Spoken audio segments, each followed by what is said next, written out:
To make the parable that I read just a moment ago, which is a very vivid parable, by the way, even more vivid, the writer Danny Ashley tells it in even more modern terms. Imagine you are at the lake, and when you just got done taking the boat out, it's hot, but not that humid. A perfect day to be outside. The kids are playing on the beach, and you are setting out the things you need for a picnic. Suddenly, you see one of the local farmers coming to you. He's whistling a happy tune and flinging seeds right and left without caring about where they're going. "Hey," you say, "that just went in my drink." He just smiles and continues to toss the seeds around as he replies, "I've got plenty." Your children run up to you and say, "That man is throwing seeds in the water and on the dock. Will they grow?" You shake your head, puzzled, as you watch him walk away, throwing a seed, wasting the seed, for no apparent purpose, except that he's got plenty. Now, if that isn't something, I don't know what is. Farmers of any era, but particularly tenant subsistence farmers in first century Palestine, who would have been Jesus's primary listeners, generally tried not to waste anything, especially any of their seed, since that was their means of living. Our gospel today tells us a strange and vivid story, but when we look a little bit deeper at it, it might not seem so strange at all. Think about it. When one of our children or grandchildren is born, or we finish a big project, or we receive a gift that we really, really like, aren't we so happy that we have to tell about it to others? We just have to share that good news. Now, this is a true story. A few years ago, Marion and I went to a Cubs game. Seated next to us were three 20-something men. They were having a good time, watching the game and drinking beer. They weren't exactly intellectuals, but they were polite and harmless. It was a close game in the bottom of the seventh inning. The Cubs were at bat. They got a runner or two on base. The tension was building in the ballpark. And then Anthony Rizzo of the Cubs hit a home run. Everyone started cheering. Two of the guys next to us gave each other a big bear hug and were jumping up and down cheering. Then I heard a squeak next to me. Since his buddies were otherwise occupied, the third guy had grabbed Marion in a bear hug, and he was cheering and jumping up and down with her. As you might guess, Marion wasn't thrilled to be hugged and bounced around by a stranger. After a long moment, the guy noticed that his hugging and bouncing weren't appreciated. He was very apologetic then, and Marion realized that it had been done in innocent enthusiasm, so she said it was okay. By the way, the Cubs won that night. But sometimes we are all like that young man.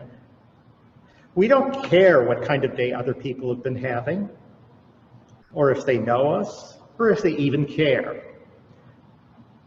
We just want to share our joy.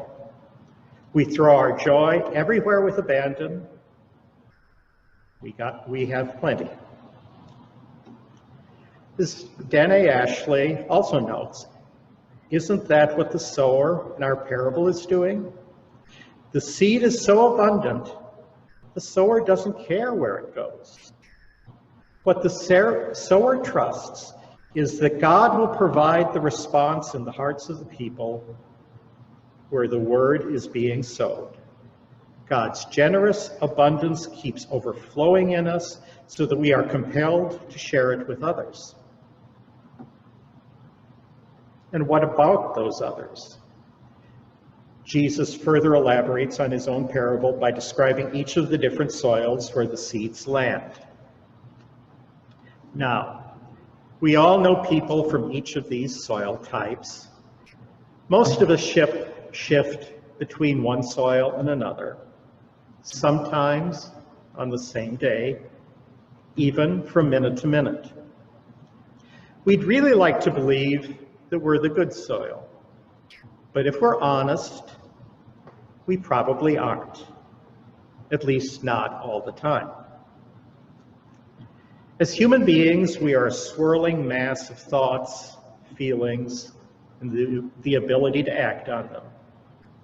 When we experience discomfort, we want it to go away, and we may act impulsively in order to find comfort or release from pain and anxiety. We have all experienced this, trying to find release, whether in shopping, gambling, food, sex, our tempers, or drinking, you name it. Sometimes it isn't a big deal, but sometimes the little things add up to extremely damaging consequences, both for ourselves and those close to us. Right now, in the news and on social media, we are seeing deaths from COVID-19, deaths from violence, job loss, bankruptcies, and despair from anxiety, causing people to behave reactively with dire consequences. These things take root from a seed misleadingly small. The desire to be our own God, the desire to have what we want when we want it, regardless of the costs or who else might be afflicted. As Augustine of Hippo reminds us, no one should say that he or she is more worthy of life than others. And if, as our baptism vows put it, we are to seek and serve Christ in all persons, loving our neighbors as ourselves, then this is a standard toward which we must grow. The Bible is full of people putting themselves before God and their neighbors. Remember Jacob and Esau from Father John's sermon 2 weeks ago? Esau came in from the field, ravenous because he had been working hard. Jacob knew this and took full advantage of it. He knew that all that Esau could think about was food, and that was his immediate need. So Jacob told him that he could have food if he gave him his birthright. A birthright was important in those times. A person could sell it or renounce it, but there were consequences. It would be like trading your entire inheritance for a Big Mac after an intense day of working outside. Burgers are good. Big Macs are very good, but they aren't that good. When we are focused on our own desires, our envy, our fits of rage, our discord, our hatred, the good soil of our heart turns into a wasteland. Those impulses can get us into loads of trouble. When we give in without tempering them with our call from God, we end up with no depth of spirit, choked with the thorns of the world. We yield nothing, and our actions break the cycle of abundance. Others don't experience the love of God through us, and we lose the chance to share the abundance we received. Have you met anyone that you felt right away is a holy person? There's something about the way they move and live and have their being that speaks to you on a soul level. We might say they are living in the Spirit, and oh, how we long for what they have. But we have those qualities as well. They are the seeds that were first planted in us when we heard the word of God from a sower, nurtured in us by baptism, and enriched by our coming together in community for strength and renewal. Seeds sown in the good soil of our hearts blossom into the fruits of the Spirit: love, joy, peace, patience, kindness, goodness, faithfulness, gentleness, and self-control. If the seeds of God's love flower into these fruits, then what do those new seeds look like? There is pollination and cross-pollination, and new growth takes place all over the place. The cycle of sowing begins again. God's abundant love sees to that. We go about our business, living in faithfulness in God's abundance, and being sowers among those we encounter. We often don't get to see where the seeds fall, but the point is that we continue to sow.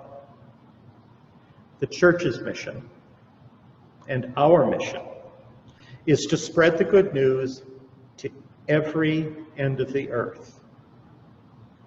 As Archbishop William Temple said, the church is the only society that exists for the benefit of those who are not its members. This still holds true for us today.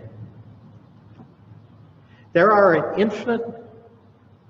infinite number of ways for us to be the church he describes. By giving a smile to someone who is lonely, or watching their kids so a couple can have some time to themselves, or donating to an organization like Housing Forward that helps those who are marginalized, or speaking up for the poor or our neighbor when you witness an injustice occurring, or praying for those you dislike. The list can go on and on. We are both the sowers and the soil. Well, without the one, the other would not make sense. When we go forth today, rejoicing in the power of the Spirit, may we sow abundantly, and may the seed that is sown in you bear the plentiful fruit of God's love.